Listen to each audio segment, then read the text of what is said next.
لازم دیدیم به ندای عین عمار رهبرمون لبیک بگیم و در عرصه مجازی و سایبری فعالیت بکنیم. به فضل پروردگار ما امید داریم. ما تو عرصه اقتصادی، تو عرصه نظامی، تو عرصه سیاسی همه جوانها کار رو جلو بردن. امام ما فرمود که رهبر من آن نوجوان 13 ساله‌ای است که نارنجک به کمر می‌بنده و اشاره به شهید حسین فهمیده کرد. نزدیک 10285 نفر شاهد، یعنی در آن واحد شاهد این تاثیر و ندای الله اکبر در فضای مجازی هستند. جنگ رو شهید حسین فهمیده ها جلو بردن، جنگ رو جوان ها جلو بردن، جنگ سیاسی و فتنه حشر رو جوان ها مدیریت کردن با خطدهی رهبری. از این عرصه و از این جنگ هم ما پیروز بیرون خواهیم آمد توسط همین نوجوان های 13 ساله، 15 ساله و 20 ساله.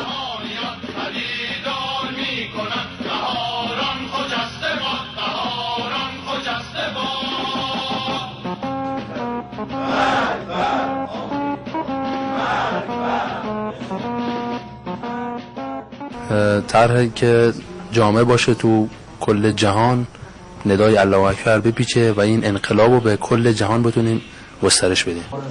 ادامه داره و مخصوصا تو این دست حجم شریفین فرهنگی استان داره. ما هم باید کار بکنیم، تلاش بکنیم. آقا معظم رهبری فرمودن که از جنبه هجومی و فعال هیچ موقع فاصله نگیرید.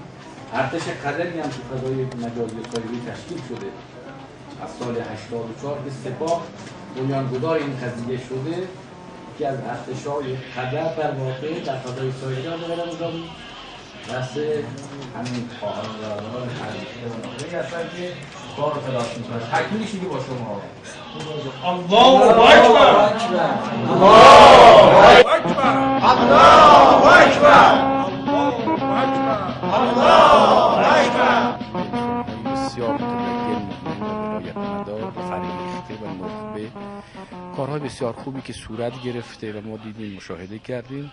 برنامه‌های بسیار خوب و ارزشمندی هم دارن برای آینده که نیاز به حمایت دارن. باید حمایت بشن از طرف مسئولین و متولیان خاص امور فرهنگی که کار اساسی و ریشه‌ای انشاءالله در آینده بهتر از این شکل بگیره. در قرارگاه فرهنگی سایبری قلمداران انقلاب اسلامی هستیم که دوستان مسئول فعالیت در فضای سایبری کشور هستند.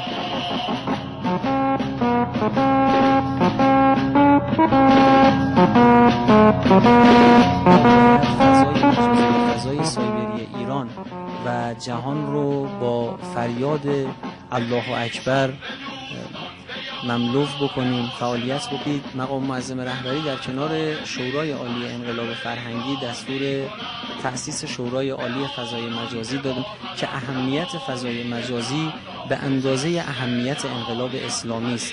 خدا رو شکر برای اولین بار این برنامه رو اجرا کردیم که فریاد الله اکبر رأس ساعت 9 بر بام فضای مجازی ایران و جهان طنین انداز شد. محدود به یک مکان خاصی نیست، به صورت جهانی همه میتونن استفاده بکنن. نزدیک 4000 خورده میشه گفت میلیون ها نفر امشب این مطالب ما رو بازدید کردن.